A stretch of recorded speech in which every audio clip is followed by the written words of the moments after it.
Aditya Birla health ഇൻഷുറൻസിൻ്റെ active 1 next എന്ന് പറയുന്ന ഇൻഷുറൻസ് പ്ലാൻ വേരിയൻറ്റിനെ കുറിച്ചാണ് നമ്മൾ ഇന്ന് നോക്കാൻ പോകുന്നത്. ഈ പ്ലാൻ പ്രകാരം നമുക്ക് ഡേ 1 മുതൽ 2x ഇൻഷുർഡ് കിട്ടുന്നുണ്ടാവും. അതായത് ഫോർ എക്സാമ്പിൾ നമ്മൾ 10 ലക്ഷം രൂപയുടെ ഇൻഷുറൻസ് കവറേജ് സം ഇൻഷുർഡ് ആയിട്ടുള്ള പോളിസി എടുക്കുന്ന സമയത്ത് നമുക്ക് ഏകദേശം 20 ലക്ഷം രൂപ നമുക്ക് ആദ്യത്തെ ഹോസ്പിറ്റലൈസേഷന് കവറേജ് വരും. അതായത് നമ്മൾ എടുക്കുന്നതിന് പുറമെ ഒരു 10 ലക്ഷം രൂപ കൂടി അഡീഷണൽ ആയിട്ട് ഇവരുടെ തരുന്നുണ്ടാവും.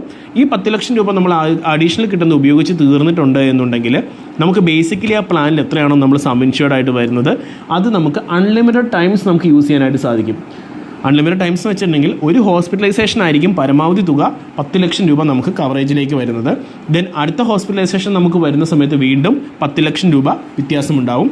അതിനുശേഷം വീണ്ടും അടുത്ത ഹോസ്പിറ്റലൈസേഷൻ നമുക്ക് വീട്ടിലൊരാൾക്കോ അല്ലെങ്കിൽ നമുക്ക് തന്നെ വരികയാണെന്നുണ്ടെങ്കിൽ അത് സെയിം ഇൽനെസ്സിനാണെങ്കിലും ഡിഫറൻറ്റ് ഇൽനെസ്സിനാണെങ്കിലും 10 ലക്ഷം രൂപയുടെ കവറേജ് തന്നെ നമുക്ക് ലഭിക്കുന്നുണ്ടാവും. ഈ പോളിസിയിൽ നമുക്ക് വരുന്ന റൂം റെൻ്റ് എന്ന് പറയുന്നത് ഏത് കാറ്റഗറിയുള്ള എനി കാറ്റഗറി റൂംസും നമുക്ക് എടുക്കാനായിട്ടുള്ള ഓപ്ഷൻസ് വരുന്നുണ്ട്. അതായത് റൂം റെൻറ്റിന് ഇവിടെ ഒരു ലിമിറ്റേഷനും വരുന്നില്ല. നമുക്ക് ഡീലക്സ് റൂമോ സ്യൂട്ട് റൂംസോ ഏതാണെന്ന് വെച്ചാൽ നമുക്ക് ഓപ്റ്റ് ചെയ്യാനുള്ള ഓപ്ഷൻസ് ഇതിൽ വരുന്നുണ്ട്. റൂം റെൻറ്റിൻ്റേതായിട്ടുള്ള യാതൊരുവിധ ഗ്യാപ്പിങ്ങും ഇതിൽ വരുന്നില്ല. പിന്നീട് മറ്റൊന്നുള്ളത് ഇതിൽ റിന്യൂവൽ ബോണസ് ഒരു ഓപ്ഷണൽ കവറായിട്ടാണ് വരുന്നത്. റൈഡറായിട്ട് നമ്മൾ എടുക്കേണ്ടതായിട്ടുണ്ട്. അതായത് നമ്മളൊരു അഡീഷണൽ പൈസ കൊടുത്തിട്ട് നമുക്ക് അടുത്ത കൊല്ലം ക്യാരി ഫോർവേഡ് ചെയ്യിക്കണമെന്നുണ്ടെങ്കിൽ നമുക്ക് നമ്മുടെ സം ഇൻഷുർഡ് കൂട്ടാനുള്ള ഓപ്ഷൻസ് കാര്യങ്ങൾ വരുന്നുണ്ട്. അല്ലാണ്ട് ഇൻബിൽറ്റ് ആയിട്ട് ഇതിനകത്തൊരു റിന്യൂവൽ ബോണസ് വരുന്നില്ല. മറ്റൊന്നുള്ളത് കോ പേയ്മെൻ്റ് ആണ്. ഇതിൽ യാതൊരു വിധത്തിലുള്ള കോ പേയ്മെൻറ്റും വരുന്നില്ല. കോ പേയ്മെൻറ്റ് നമുക്ക് 100% ഉണ്ടായിരിക്കുന്നതല്ല. പിന്നീട് വരുന്നത് പ്രീ ഹോസ്പിറ്റലൈസേഷനും പോസ്റ്റ് ഹോസ്പിറ്റലൈസേഷനുമാണ്. നിങ്ങൾക്കറിയാം പ്രീ ഹോസ്പിറ്റലൈസേഷൻ എന്ന് പറയുമ്പോൾ സാധാരണഗതിയിൽ നമുക്കൊരു ട്രീറ്റ്മെൻറ്റ് സർജറിയിലേക്ക് എത്തിയ ശേഷം അതിന് നമ്മൾ ഹോസ്പിറ്റലൈസ്ഡ് ആവുന്നതിന് മുമ്പായിട്ട് നമ്മളൊരു ഡോക്ടറെ കണ്ട് കൺസൾട്ട് ചെയ്യാം, അല്ലെങ്കിൽ ഡോക്ടറെ കണ്ടിട്ട് സ്കാനിങ് കാര്യങ്ങൾ ചെയ്യാം, ദെൻ മെഡിസിൻ എടുക്കാം. ഈ വരുന്ന ചിലവുകളെല്ലാം കൂടിയിട്ട് നമുക്ക് റീഇംബേഴ്സ്മെൻ്റ് ആയിട്ട് ശേഷം നമ്മൾ ഹോസ്പിറ്റലൈസ്ഡ് ആവുന്ന സമയത്ത് ഫോർ എക്സാമ്പിൾ സർജറിക്കൊക്കെ വിധേയമാകുന്ന സമയത്ത് ഈ ബില്ലും നമുക്ക് സബ്മിറ്റ് ചെയ്യാവുന്നതാണ്. ഇത്തരത്തിലുള്ള പ്രീ ഹോസ്പിറ്റലൈസേഷൻ കവറേജ് 90 ദിവസത്തിനുള്ളിലുള്ളതും സെയിം രോഗത്തിന് തന്നെ ആയിരിക്കണം എന്നുള്ളതുമാണ് ഇതിൻ്റെ ബേസിക് മാനദണ്ഡം. ഇത് റീഇംബേഴ്സ്മെൻ്റ് ആയിട്ടായിരിക്കും ലഭിക്കുന്നത്. ശേഷം നമ്മൾ സർജറി എല്ലാം കഴിഞ്ഞ ശേഷം പോസ്റ്റ് ഹോസ്പിറ്റലൈസേഷൻ വരും. അതായത് നമ്മൾ വീണ്ടും ഹോസ്പിറ്റലിൽ പോകേണ്ടതായിട്ട് വരും, റിവ്യൂ ചെയ്യേണ്ടതായിട്ട് വരും, സ്കാൻ ചെയ്യേണ്ടതായിട്ട് വരും. ഇത്തരത്തിൽ വീണ്ടും ഗ്രോത്ത് ഉണ്ടോ എന്നുള്ളത് നോക്കേണ്ടി വരും. ഈ സമയത്ത് നമുക്ക് പോസ്റ്റ് ഹോസ്പിറ്റലൈസേഷനിലൂടെ 180 ദിവസം വരെയുള്ള ട്രീറ്റ്മെൻറ്റ് എക്സ്പെൻസസുകളും നമുക്ക് റീഇംബേഴ്സ്മെൻ്റ് ആയിട്ട് നമുക്ക് എടുക്കാവുന്നതാണ്. അടുത്തതായിട്ട് ഈ പ്ലാനിലുള്ള ബെനിഫിറ്റ് എന്ന് വെച്ചിട്ടുണ്ടെങ്കിൽ ഇതിൽ ഡേ കെയർ ട്രീറ്റ്മെൻറ്റുകളെല്ലാം തന്നെ കവേർഡ് ആയിരിക്കും. ഡേ കെയർ ട്രീറ്റ്മെൻറ്റ് എന്ന് പറയുന്നത് പണ്ടത്തെ കാലങ്ങളിൽ നമുക്ക് 24 മണിക്കൂറിലധികം എടുത്ത് നമ്മൾ ചെയ്തിരുന്ന പല സർജറികളും ട്രീറ്റ്മെൻറ്റുകളും ഇന്നത്തെ ടെക്നോളജി അഡ്വാൻസ്ഡ് ആയതുകൊണ്ട് നമുക്ക് രാവിലെ പോയി അഡ്മിറ്റായി വൈകുന്നേരം സർജറി നടത്തിയ ശേഷം വീട്ടിലേക്ക് തിരിച്ചു വരാനായിട്ട് സാധിക്കും. ഇത്തരത്തിലുള്ള ഡേ കെയർ ട്രീറ്റ്മെൻറ്റുകൾ ഉദാഹരണത്തിന് കാറ്ററാക്റ്റിൻ്റെ തന്നെ സർജറി, ഇത് നമുക്ക് വെറും 2 മണിക്കൂർ ഹോസ്പിറ്റലൈസേഷൻ ഉണ്ടെങ്കിൽ തന്നെ നമുക്കിതിൽ കവറേജിലേക്ക് കൊണ്ടുവരാം. സാധാരണഗതിയിൽ ഏതൊരു വേറെ ട്രീറ്റ്മെൻ്റ് ആണെങ്കിലും 24 മണിക്കൂർ ഹോസ്പിറ്റലൈസേഷൻ വരും. പക്ഷേ എന്നിരുന്നാൽ നമ്മുടെ ഡേ കെയർ ട്രീറ്റ്മെൻറ്റിൽ ഈ പ്ലാൻ പ്രകാരം ആദിത്യ ബിർളയുടെ ആക്റ്റീവ് 1 നെക്സ്റ്റ് പ്ലാൻ പ്രകാരം നമുക്ക് 2 മണിക്കൂർ ഹോസ്പിറ്റലൈസേഷൻ ഉണ്ടെന്നുണ്ടെങ്കിലും നമുക്ക് കവറേജിലേക്ക് എടുക്കാനുള്ള ഓപ്ഷൻസ് വരുന്നുണ്ട്. പിന്നെ അടുത്തതായിട്ട് ഈ പ്ലാനിൽ വരുന്നത് ഹോസ്പിറ്റലൈസേഷൻ അറ്റ് ഹോമാണ്. അതായത് നോർമലി ഈ പ്ലാനിൽ നമുക്ക് 5 ലക്ഷം രൂപയുടെ ഹോസ്പിറ്റലൈസേഷൻ വരെ നമുക്കിപ്പം ഫോർ എക്സാമ്പിൾ 5 ലക്ഷം എന്ന് പറയുന്നത് സം ഇൻഷുർഡ് ആണ്. അത് നിങ്ങൾ എടുക്കുന്നതനുസരിച്ച് വേരി ആവും. 10 ലക്ഷം രൂപ എടുക്കുകയാണെങ്കിൽ നമുക്ക് ഹോസ്പിറ്റലൈസേഷന് 10 ലക്ഷം രൂപയുടെ വരെ സം ഇൻഷുർഡ് കവറേജിലേക്ക് കൊണ്ടുവരാനായിട്ട് സാധിക്കുന്നുണ്ടാവും. അതുപോലെ തന്നെ നമുക്കിതിനകത്ത് ആംബുലൻസ് ചാർജസ് കവറേജിലേക്ക് വരുന്നുണ്ടാവും. നമുക്ക് ഹോസ്പിറ്റലിലേക്ക് പോകുന്നതിന് മാത്രമായിരിക്കും നോർമലി നമുക്കിതിൽ കവറേജിലേക്ക് വരുന്നത്. ഹോസ്പിറ്റലിൽ നിന്ന് തിരിച്ച് നമ്മൾ വീട്ടിലേക്ക് വരുന്നതിന് കവറേജിലേക്ക് വരത്തില്ല. മിക്ക ഇൻഷുറൻസ് പോളിസികളിലും അങ്ങനെ തന്നെയാണ് വരുന്നത്. പിന്നെ ഇതിലായിട്ടുള്ളത് നമുക്ക് ഫ്രീ ഹെൽത്ത് ചെക്കപ്പ് ഓപ്ഷണൽ കവറായിട്ടാണ് വരുന്നത്. മീൻസ് നമ്മൾ റൈഡറായിട്ട് എടുക്കണം. അപ്പോൾ നമ്മുടെ സാധാ ബേസിക് പ്രീമിയത്തിൻ്റെ കൂടെ അഡീഷണൽ ഒരു പ്രീമിയം കൂടി അടച്ചിട്ടുണ്ടെന്നുണ്ടെങ്കിൽ ഇതിൽ ഫ്രീ ഹെൽത്ത് ചെക്കപ്പ് കാര്യങ്ങളെല്ലാം നമുക്ക് വരുന്നുണ്ട്. അതുപോലെ തന്നെ ഏറ്റവും ബേസിക് ആയിട്ടുള്ള ഗുണം എന്ന് വെച്ചിട്ടുണ്ടെങ്കിൽ നമുക്ക് റിന്യൂവൽ സമയത്ത് നമുക്ക് 100% വേ ഓഫ് ഡിസ്കൗണ്ട് കിട്ടുന്നൊരു ഓപ്ഷൻ ഇതിൽ വരുന്നുണ്ട്.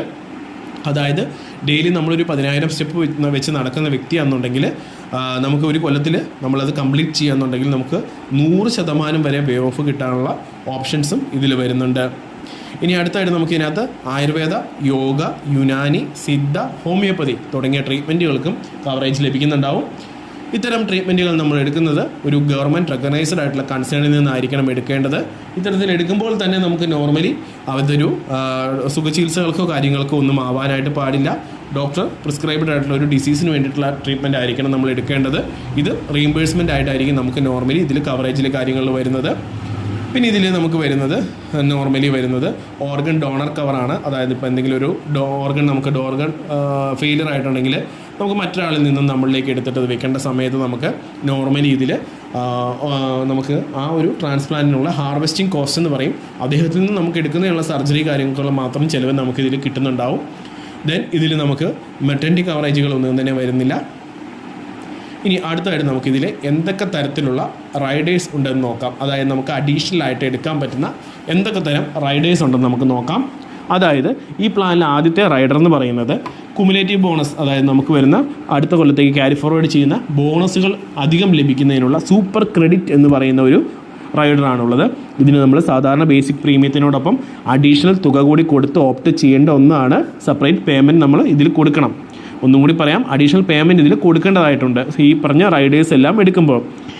ഇത്തരത്തിൽ സൂപ്പർ ക്രെഡിറ്റ് എടുക്കുന്ന സമയത്ത് നമുക്കിപ്പോൾ ഒരു ഇൻഷുറൻസിൽ നമ്മൾ 10 ലക്ഷം രൂപയാണ് നമ്മൾ ആദ്യത്തെ കൊല്ലം ബേസിക് സം ഇൻഷുർഡ് ആയിട്ട് എടുക്കുന്നതെന്നുണ്ടെങ്കിൽ അടുത്ത കൊല്ലത്തേക്ക് ഈ റൈഡർ നമ്മൾ അഡീഷണൽ പേയ്മെൻറ്റ് കൊടുത്ത് എടുക്കുന്ന സമയത്ത് ആ 10 ലക്ഷത്തിൻ്റെ അതേപോലെ തന്നെ അടുത്ത കൊല്ലം കവറേജ് അതിൻ്റെ കൂടെ എക്സ്ട്രാ കിട്ടും. അതായത് രണ്ടാമത്തെ കൊല്ലം നമുക്ക് 20 ലക്ഷം രൂപ കവറേജ് ഉണ്ടാവും. മൂന്നാമത്തെ കൊല്ലം ആകുമ്പോൾ 30 ലക്ഷം രൂപ കവറേജ് ഉണ്ടാവും. പരമാവധി നമുക്ക് അതിൻ്റെ 5 ഇരട്ടി ആയിരിക്കും ഇത്തരത്തിൽ സൂപ്പർ ക്രെഡിറ്റ് വഴിയായിട്ട് നമുക്ക് കിട്ടുമ്പോൾ പേയ്മെൻറ്റ് വരുന്നത്. ഇതെല്ലാ കൊല്ലവും നമ്മൾ ഇതിന് അഡീഷണൽ പേയ്മെൻറ്റ് ചെയ്യണം. പക്ഷേ ഇതിൽ കിട്ടുന്ന ബെനിഫിറ്റ് എന്താണെന്ന് വെച്ചിട്ടുണ്ടെങ്കിൽ ഏകദേശം നമുക്ക് 5ാമത്തെ കൊല്ലം ആകുമ്പം 60 ലക്ഷം രൂപയുടെ അടുത്ത് നമുക്ക് കവറേജിലേക്ക് കൊണ്ടുവരാനായിട്ട് സാധിക്കും.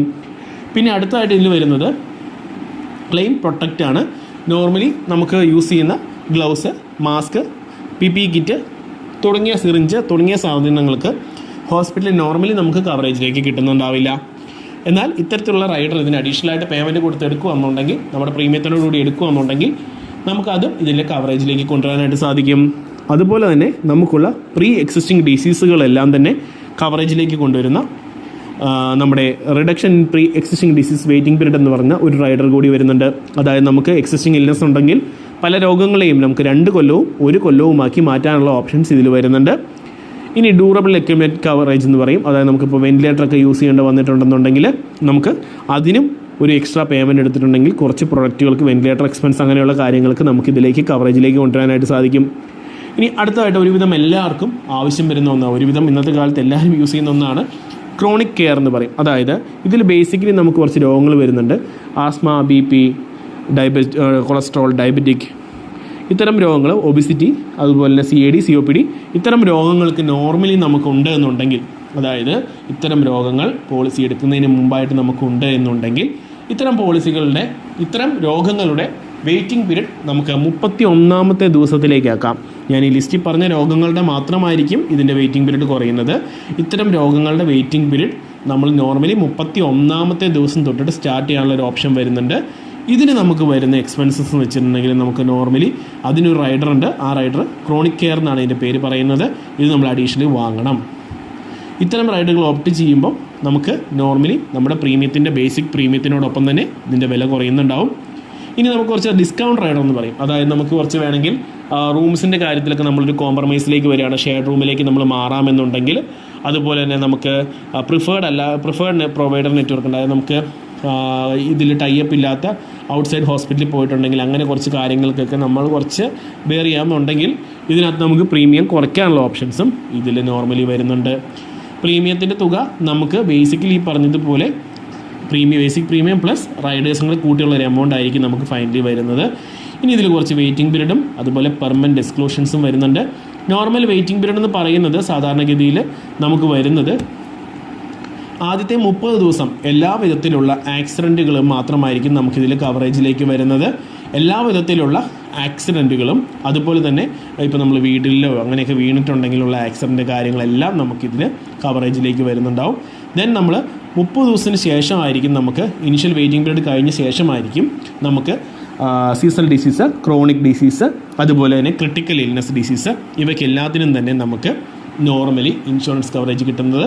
അതായത് പോളിസി എടുത്ത ശേഷമുള്ള ഡയബറ്റിക്, അതുപോലെ തന്നെ ക്യാൻസർ, അതുപോലെ തന്നെ സ്ട്രോക്ക്, പനി, ടൈഫോയിഡ്, ന്യൂമോണിയ തുടങ്ങിയ സാമ്പിൾ പറഞ്ഞതേ ഉള്ളൂ.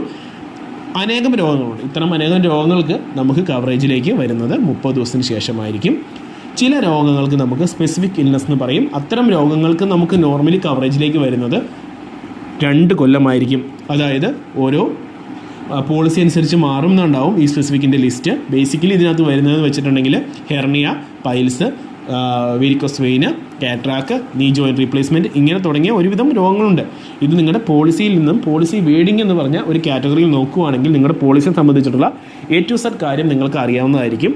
അപ്പം അത് ചെക്ക് ചെയ്ത് നോക്കുക. പോളിസി അനുസരിച്ച് ഈ സ്പെസിഫിക് ഡിസീസിൻ്റെ എണ്ണത്തിൽ മാറ്റങ്ങൾ വരുന്നുണ്ടാവും. ഞാനൊരു എക്സാമ്പിൾ മാത്രം പറഞ്ഞു വന്നേ ഉള്ളൂ. ഇത്തരം രോഗങ്ങൾക്ക് 2 കൊല്ലത്തിന് ശേഷമായിരിക്കും വെയിറ്റിംഗ് പീരീഡ് വരുന്നത്. നോർമലി ഇത്തരം രോഗങ്ങൾ പതിയെ തുടങ്ങി ഒരു സർജറിയിലേക്ക് എത്തിച്ചേരുന്ന തരത്തിലുള്ള രോഗങ്ങളായിരിക്കും. അതായത് ആദ്യമേ തന്നെ ഇതിനൊരിക്കലും സർജറി കാര്യങ്ങളൊന്നും വേണ്ടി വരില്ല. പക്ഷേ നമുക്കിത് മെയിൻറ്റെയിൻ ചെയ്ത് പോകാനായിട്ട് സാധിക്കും. ഫുഡ് കാര്യങ്ങളൊക്കെ കൺട്രോൾ ചെയ്തും അങ്ങനെയൊക്കെ കൊണ്ടുപോകാനായിട്ട് സാധിക്കുന്നതായിരിക്കും. അപ്പോൾ ഇൻഷുറൻസ് കമ്പനി നോക്കുന്ന സമയത്ത് ഒറ്റയടിക്ക് ഒരു സർജറി, ഇപ്പോൾ നമ്മൾ ഇൻഷുറൻസ് ഇങ്ങനെ സർജറി എടുക്കണമെന്നുണ്ടെങ്കിൽ നമുക്കത് ആദ്യമേ പോളിസി എടുത്ത ശേഷം ഒരു 6-7 മാസം കഴിഞ്ഞിട്ട് ഈ സർജറി എടുക്കുകയെന്നുണ്ടെങ്കിൽ നമ്മൾ ചെറിയ പ്രീമിയം കൊടുത്ത് വലിയൊരു ക്ലെയിം എടുക്കുന്നതിന് തുല്യമായിരിക്കും. അപ്പോൾ അത് ഇൻഷുറൻസ് കമ്പനിക്ക് ലോസ് ആയിരിക്കും. ആ സമയത്താണ് നമ്മൾ നോർമലി എന്ത് ചെയ്യുന്നത്, ഇത്തരത്തിൽ ഒരു 2 കൊല്ലം വെയിറ്റിംഗ് പീരീഡ് എന്നുള്ളത് നമ്മളിതിൽ വെക്കുന്നത്. അപ്പം ഈ പോളിസി എടുക്കുന്നതോട് കൂടിയിട്ട് ഈ 2 കൊല്ലം വെയിറ്റിംഗ് പീരീഡ് കഴിഞ്ഞ ശേഷം നമുക്കിത് കവറേജിലേക്ക് കൊണ്ടുവരാനായിട്ട് സാധിക്കും. അതിനുള്ളിൽ വന്നാലായിരിക്കും നമുക്ക് വരുന്നത്. ഇനി ഇത്തരത്തിൽ പതിയെ വരുന്ന രോഗങ്ങൾ നമുക്ക് നേരത്തെ ഉണ്ടെന്നുണ്ടെങ്കിലും അതിൻ്റെ വെയിറ്റിംഗ് പീരീഡ് 3 കൊല്ലമായിട്ട് മാറുന്നുണ്ടാവും. ഫോർ എക്സാമ്പിൾ ഇപ്പം ഹെർണിയ നേരത്തെ ഉണ്ടായിരുന്നു എന്നുണ്ടെങ്കിൽ അത് 3 കൊല്ലം കഴിഞ്ഞിട്ടായിരിക്കും അതിന് കവറേജ് വരിക. അതായത് ഏത് പോളിസി എടുക്കുന്നതിന് മുമ്പുള്ള ഏത് രോഗമാണെങ്കിലും അതൊരു വെയിറ്റിംഗ് പീരീഡ് 3 കൊല്ലമായിരിക്കും. എന്നാൽ ചെറിയ പ്ലാനുകൾ, ചില പ്ലാനുകളിൽ ആ രോഗങ്ങൾ ടേക്ക് ഓവർ ചെയ്തെടുക്കാൻ പറ്റുന്ന ഓപ്ഷൻസ് ഉണ്ട് എന്നുണ്ടെങ്കിൽ നമുക്ക് 31ാമത്തെ ദിവസം വരെ എടുക്കാൻ പറ്റും. ഇത്തരത്തിൽ ഓരോ പോളിസിക്കും ഓരോന്നിനും ഡിഫറൻറ്റ് ഉണ്ട്, വ്യത്യാസങ്ങളുണ്ടാവും. ഫോർ എക്സാമ്പിൾ നമ്മുടെ ആദ്യത്തെ പിള്ളേരുടെ കൂട്ടത്തിൽ എടുക്കാൻ പറ്റുന്നത് ക്രോണിക് കെയർ എന്ന് പറഞ്ഞൊരു പ്രൊഡക്റ്റാണ്. അത് ആസ്മ, BP, കൊളസ്ട്രോൾ, ഡയബറ്റിക് തുടങ്ങിയ കാർഡിയാക് ഇഷ്യൂ അങ്ങനെയുള്ള എല്ലാത്തിനും നമുക്ക് നോർമലി 31ാമത്തെ ദിവസം മുതൽ സ്റ്റാർട്ട് ചെയ്യാനുള്ള ഓപ്ഷൻസ് കാര്യങ്ങൾ വരുന്നുണ്ട്. കൂടുതൽ അറിയുന്നതിനായിട്ട് നമ്മുടെ പോളിസി കാര്യങ്ങളുടെ വേർഡിങ് കാര്യങ്ങൾ ബ്രോഷേഴ്സൊക്കെ ചെക്ക് ചെയ്ത് പരിശോധിച്ച് നോക്കുക.